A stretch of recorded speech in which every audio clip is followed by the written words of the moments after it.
Your Excellency, President Klaus, distinguished guests, ladies and gentlemen, it's my great pleasure to welcome you tonight to the Global Warming Policy Foundation's inaugural annual lecture. I'm particularly honored to welcome President Vaclav Klaus and his distinguished delegation. I would also welcome the ambassadors from many European nations, as well as diplomats from China, India, and Russia. Václav Klaus is not only one of Europe's foremost political leaders, but also an intellectual and academic heavyweight, an exceptional blend that is rare to find nowadays. Among political leaders today, he is conceivably the most eminent champion of classical liberalism. He is without doubt an inspiration to all those who value individual liberty, limited government, and the freedom to dissent from conventional wisdom. We could not have chosen a better or more appropriate speaker for our inaugural lecture. When we launched the Global Warming Policy Foundation just under a year ago, in November, in the House of Lords, nobody could have predicted the extraordinary shift in public opinion and the political climate in response to the Copenhagen pilot. In the aftermath of the ClimateGate affair, the Copenhagen failure, and the IPCC debacle, there has been a noticeable change in the political atmosphere. Partly as a result of these sobering developments, partly because of our credible criticism, the Global Warming Policy Foundation has established itself as a reliable voice of moderation and intellectual rigor. We've not only been more successful, but we also made a greater impact than anyone could have anticipated just a year ago. Distinguished guests, ladies and gentlemen, for many years President Klaus has been calling upon rational and freedom-loving people to respond to the threat that the global warming frenzy presents to freedom and democracy. As someone who lived under communism for most of his life, President Klaus has warned in no uncertain terms that collective environmental hysteria poses the biggest threat to freedom, democracy, the market economy, and prosperity. Tonight, in his inaugural lecture, he will reinforce this counsel. Ladies and gentlemen, please join me in welcoming our distinguished speaker, President Vaclav Klaus.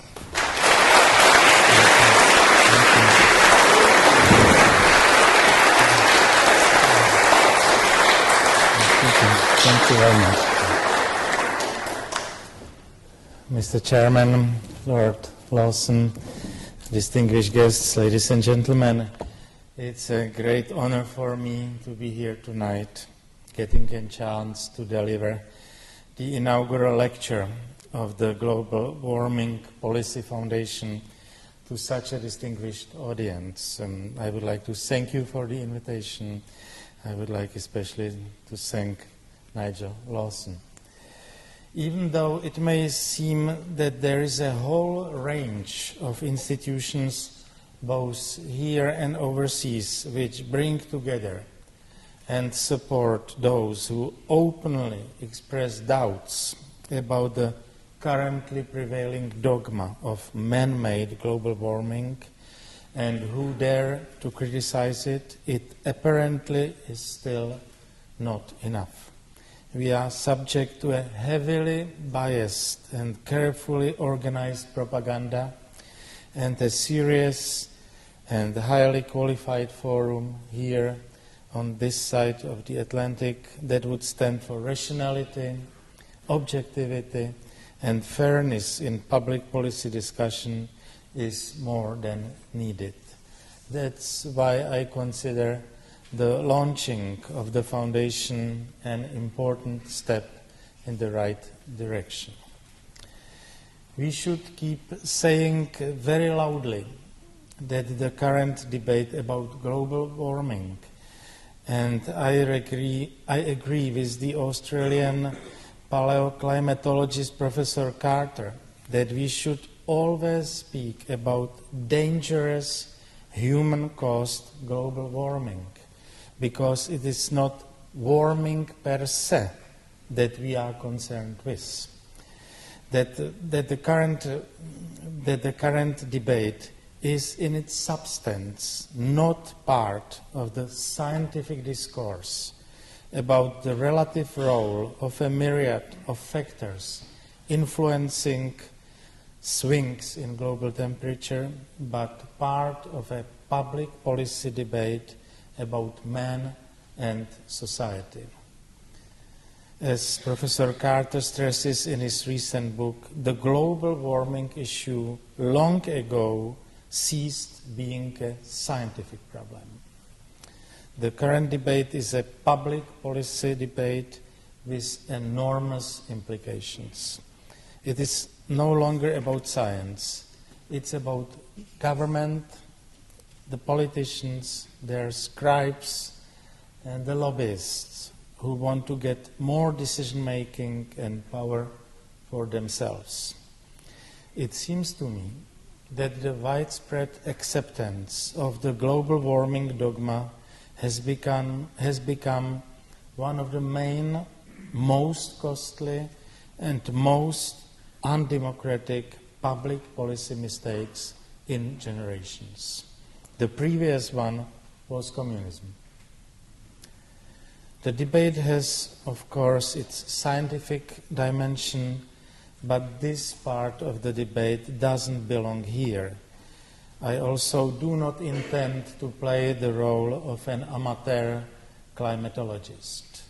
But I would say that it's not that simple to tell who is and who is not a climatologist or an expert on climate change and global warming. I agree with Professor Ross McKittrick, who once said that there is no such thing as an expert on global warming, because no one can master all the relevant subjects. On the subject of climate change, everyone is an amateur on many, if not most, of the relevant topics. What belongs here is our insisting upon the undisputable fact that there are respectable but highly conflicting scientific hypotheses concerning this subject. What also belongs here is our resolute opposition to the attempts to shut down such a crucial public debate concerning us and our way of life on the pretext that the overwhelming scientific consensus is there and that we have to act now. This is not true. Being free to raise questions and oppose fashionable, politically and lobbyistically promoted ideas forms an important and irreplaceable part of our democratic society. Not being allowed to do so would be a proof that we have already moved to the brave new world of a post-democratic order. And I am tempted to say that we are already very close to it. We need help from the scientists. They shouldn't only try to maximize the number of peer-reviewed articles or grants, but should help the politicians as well as the public to separate environmentalist myths from reality.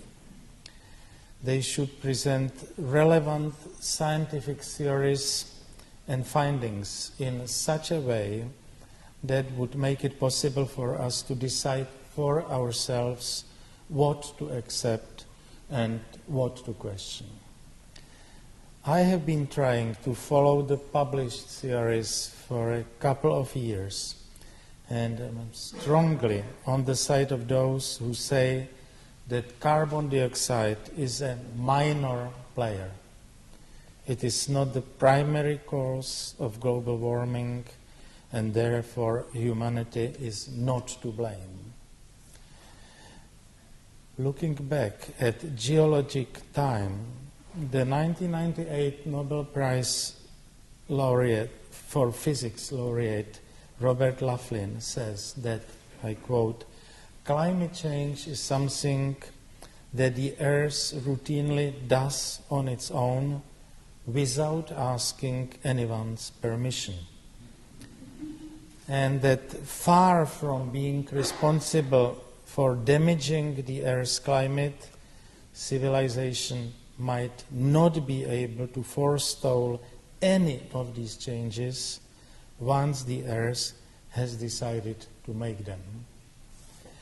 He adds that the geologic record suggests that climate ought not to concern us too much when we are gazing into the energy future, not because it is unimportant, but because it is beyond our power to control. These formulations seem to me rather persuasive. Most of us gathered here are not climatologists or scientists in the related disciplines of natural sciences, but economists, lawyers, sociologists, and perhaps also politicians or ex-politicians who have been for years or decades involved in public policy debates. This is the reason why we follow with such an interest and with an even greater concern the prevailing intellectual and political climate, its biases and misconceptions, as well as its dangerous public policy consequences. Many of us came to the conclusion that the case for the currently promoted anthropogenic global warming hypothesis is very weak. We also know that it's always wrong to pick up a simple, attractive, perhaps appealing scientific hypothesis, especially when it is not sufficiently tested and non-contentiously pushed forward, and to base ambitious, radical, and far-reaching policies on it without paying attention to all the arguments and to all the direct and indirect as well as opportunity costs associated with it. The feeling that this is exactly what we have been experiencing motivated me to write a book with the title Blue Planet in Green Shekels, which I see you got before entering this hall, so it's almost not necessary to continue speaking. We should do something else, and you could have a homework tonight. The book, which was published in May 2007, I must say that it was now published already in 16 different languages all over the world, including such languages like Japanese and Arabic. And the book in which I attempted to put the global warming debate into a broader perspective. A year after its publication, I was extremely pleased to get a book, An Appeal to Reason, a cool look at global warming, in many respects similar to mine, written by Nigel Lawson. The book was very soon translated into Czech, and I wrote a preface to it, and in the published copy of my speech you will get as an appendix my preface to the Czech version, in English, the Czech version of Nigel Lawson's book. When I listened to the introduction, I would say that we are not on the winning side yet. But looking back, we can afford to say that since the launching of the massive global warming propaganda at the UN Real Summit in 1992, and since its subsequent acceptance worldwide, several things happened that suggest some degree of optimism.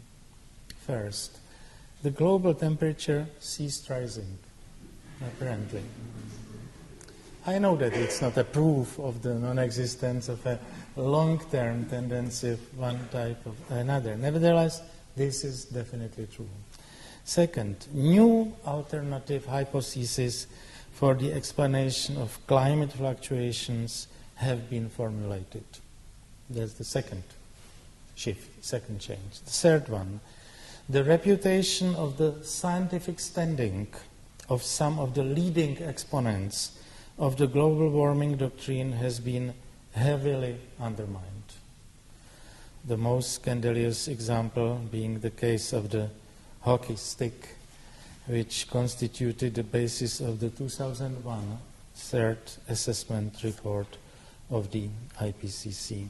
I would allow myself to quote the Australian climatologist John Dawson, who writes, "The hockey stick was the product of a pseudo-scientific mindset, faulty data selection, erroneous data identification, dubious statistical methodology, flawed mathematics, a perverted peer review process, a frenzied propaganda campaign, and unscrupulous defense mechanisms." It seems to me so perfect that I didn't dare to put it in my own words because it can't be overcome. This is the absolute quotation. And the final change or shift is that, for example, even the Copenhagen conference in December 2009 revealed to everyone willing to see the existing heterogeneity of views and the apparent contradictions of interests. Yet, the global warming alarmism and especially the public policy measures connected with it have been triumphantly marching on. Even the recent worldwide financial and economic crisis and the enormous confusion, fear, as well as indebtedness it created did not stop this victorious long march. Let me repeat the three simple facts that most of us, I hope, are aware of. We can only wish our opponents, the global warming alarmists, accept that we do not question them. Otherwise, they would continue shooting at wrong targets, which is what they probably intentionally have been doing up until now. So the first simple fact. Let's start with a long-term fact that the global mean climate does change. No one disputes that. It changes now, it was changing in the past, and will undoubtedly be changing also in the future. In spite of that, we have to add that over the last 10,000 years, the climate has been much the same as at present, and the average surface temperature did not vary significantly. If there has been any long-term trend, there has been an overall gentle cooling trend when we look at 10,000 years.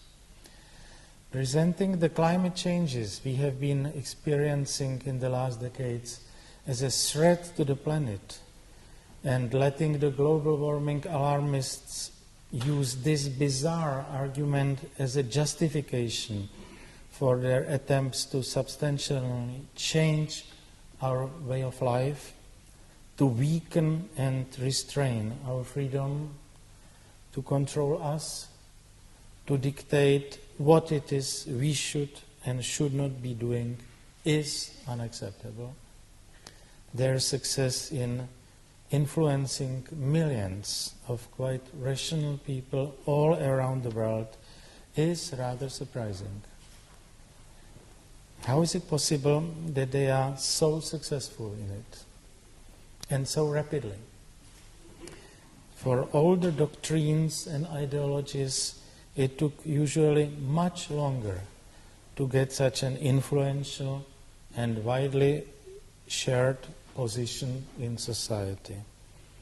Is this because of the specifics of our times? Is this because we are continuously online? Is this because religious and other metaphysical ideologies have become less attractive and less persuasive? Is this because of the need to promptly refill the existing spiritual emptiness connected with the end of history series with a new noble cause, such as saving the planet? The environmentalists succeeded in discovering a new noble cause. They try to limit human freedom in the name of something that is more important and more noble than our very down-to-earth lives. For someone, as was mentioned in the introduction, who spent most of his life in the noble era of communism, this is impossible to accept. So the second undisputable fact is that with all the well-known problems of measurement and data collection, over the last 150 years, which is a medium-term time scale in climatology, in economics, medium term is slightly shorter. 150 years, it's already the Keynesian long run, and we are all dead, definitely. So in the last 150 years, the average global temperature has shown warming, cooling rhythms superimposed on a small upward warming trend. That's for me the second undisputable fact. This trend has existed since the Earth, or rather its northern hemisphere, because the data from the southern hemisphere are not available, emerged from the Little Ice Age approximately 2 centuries ago. We also know that this new trend was repeatedly interrupted. One important example being the period from the 1940s to the middle of the 1970s, another the period of the last 10 to 12 years. The warming in the last 150 years is modest, and everything suggests that also the future warming and its consequences will be neither dramatic nor catastrophic. It doesn't look like a threat we must respond to. The third, for me, undisputable fact is that also the amount of CO2 in the atmosphere fluctuates in time, sometimes precedes, sometimes follows the temperature increase, and that with all the problems of not fully compatible time series. In the last 2 centuries, we witness a mostly anthropogenically enhanced amount of CO2 in the atmosphere. We know that its concentration increased from 284 ppm, parts per million, in the year 1850 to 310 in the year 1950, and to 387 in the last year. There is no need to dispute these facts.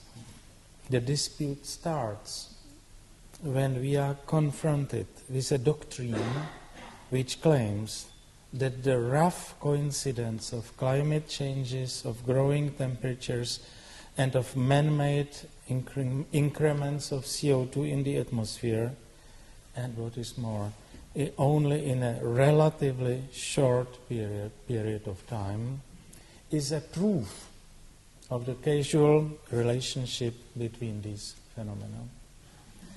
To the best of my knowledge, there is no such relationship between them. It is, nevertheless, this claim that forms the basis for the doctrine of environmentalism. It is not a new doctrine. It has existed under various headings and in various forms and manifestations for centuries, always based on the idea that the starting point of our thinking should be the earth, the planet, the nature, not man or mankind. It has always been accompanied by the plan that we have to come back to the original state of the earth, unspoiled by us humans. The adherents of this doctrine have always considered us, the people, a foreign element. They forget that it doesn't make sense to speak about the world without people, because there would be no one to speak.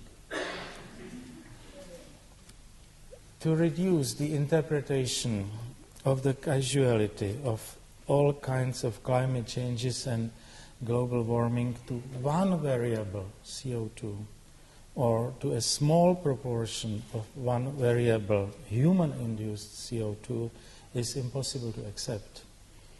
Elementary rationality and my decades-long experience with econometric modeling and statistical testing of scientific hypotheses tell me that it is impossible to make strong conclusions based on mere correlation of two or more time series. In addition to this, it is relevant that in this case, such a simple correlation does not exist. The rise of global temperature started approximately 150 years ago, but man-made CO2 emissions did not start to grow visibly before the 1940s. The temperature changes also repeatedly moved in the opposite direction than the CO2 emissions trend suggests. Theory is crucial, and in this case it is missing. Pure statistical analysis does not explain or confirm anything.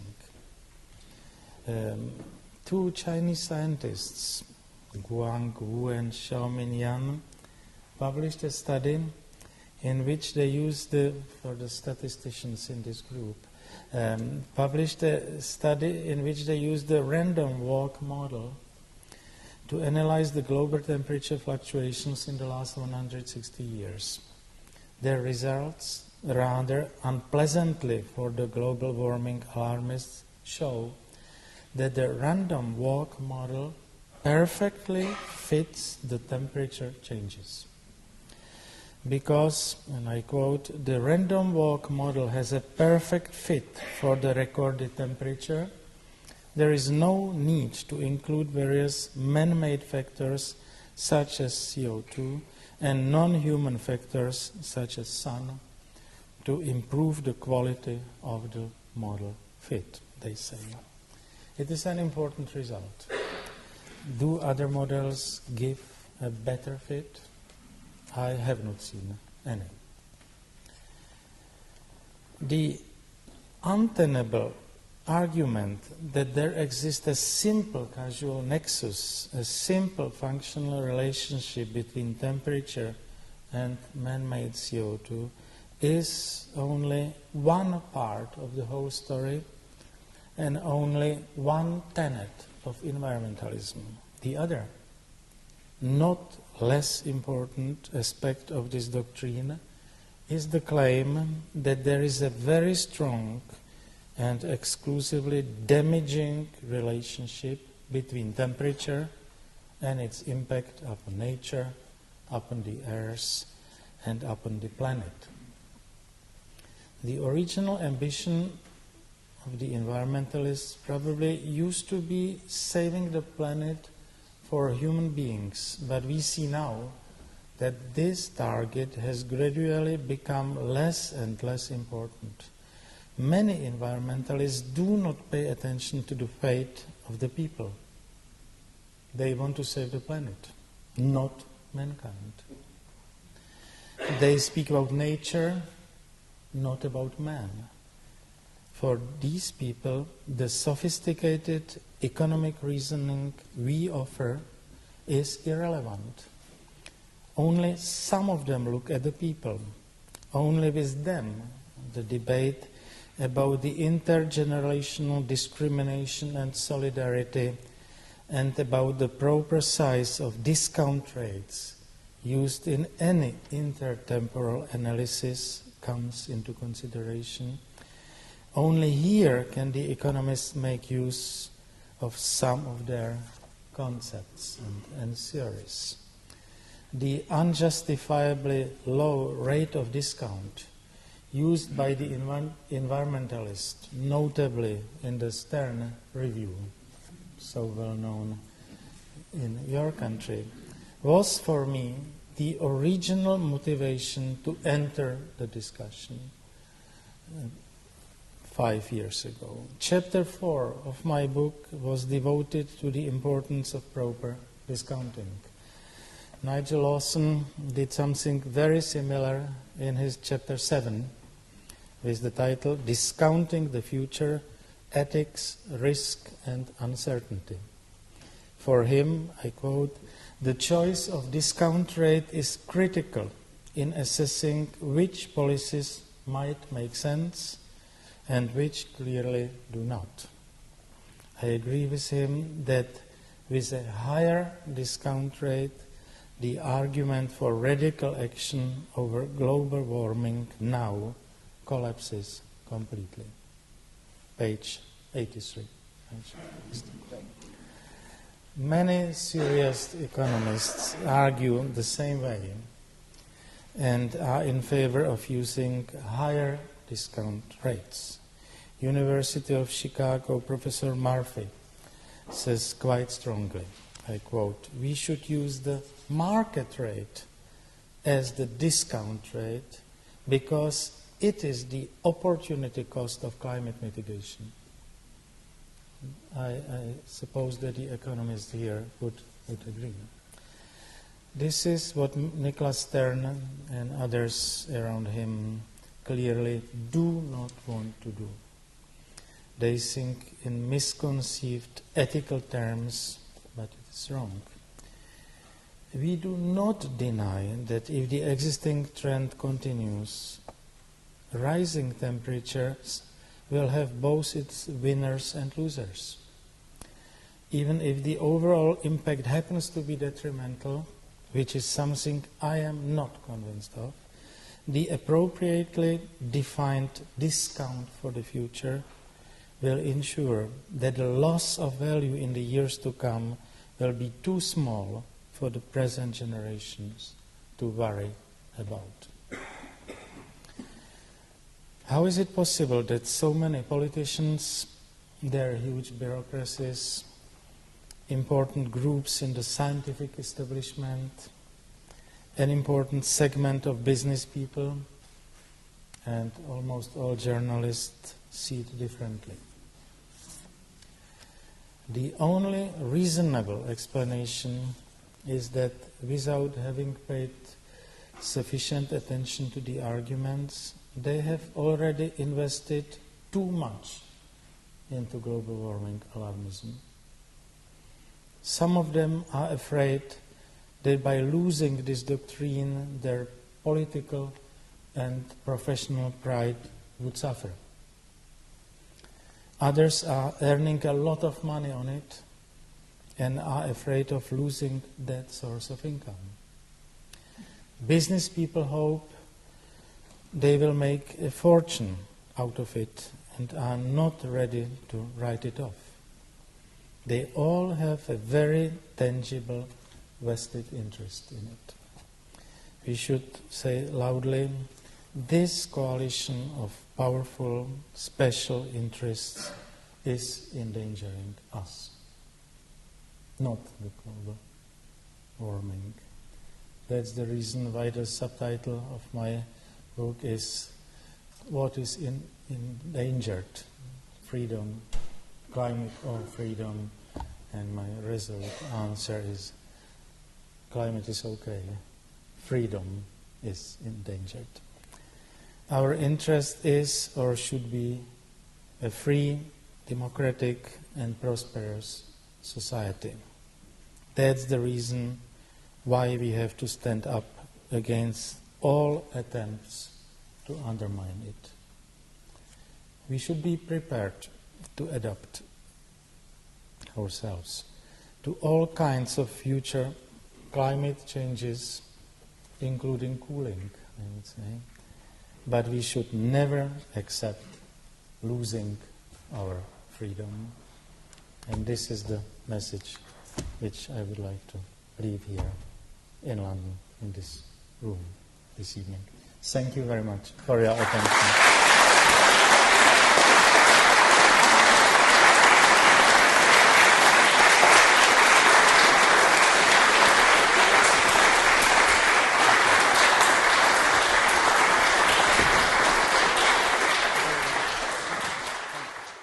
President Klaus, thank you very much. You hear from that applause how much the large audience here tonight have appreciated a really outstanding presentation from you. You are somebody who combines three qualities which I particularly admire: intellectual capacity of a high order, a passionate belief in individual freedom and liberty, which has been reinforced by our own experience of living under communist rule for such a long time, and in addition, great courage in speaking out as you have done publicly and written about it, and it is something which is a very important element in doing it. There are some, like me, who only come to it after we've left office. Another one is President Aznar of Spain, who, after he ceased to be President of the Spanish Republic, turned out to be of the same sort of view that President Klaus and I have. But it is your combination of huge intellect, of a passionate belief in freedom, and your bravery, your courage, which is something we should all applaud tonight. So thank you very much, and thank you for coming to deliver the inaugural GW Global Warming Policy Foundation annual lecture. It will be hard to find a successor next year worthy of you. Thank you very much indeed. Thank you for a nice words. Thank you.